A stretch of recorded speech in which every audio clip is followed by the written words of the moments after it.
Unraveling the phrase, on one's mind, a simple guide to English idioms.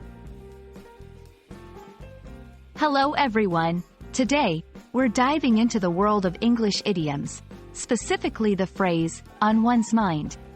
This is a commonly used expression in English, and understanding it can really help in everyday conversations. Let's explore what it means, how to use it, and some examples to clarify its usage. The phrase, on one's mind, refers to something that a person is thinking about or concerned with. It's often used when someone is preoccupied with a particular thought or issue. The beauty of this phrase lies in its versatility. It can refer to worries, plans, or even daydreams. Here, we'll look at how on one's mind can be applied in various scenarios.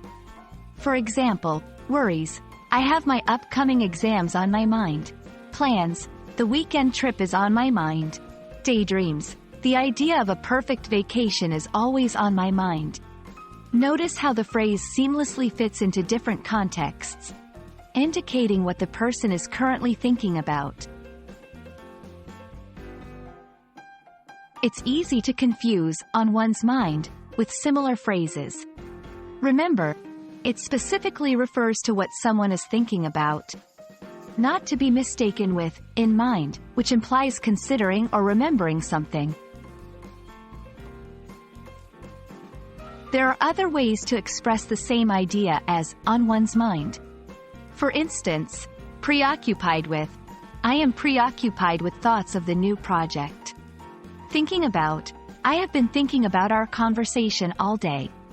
These alternatives convey a similar meaning but add variety to your speech or writing. That's all for our exploration of the phrase, on one's mind. Remember, it's a versatile and commonly used expression in English, perfect for indicating what someone is thinking or concerned about. I hope this video helps you understand and use this phrase confidently in your conversations. Thanks for watching, and happy learning!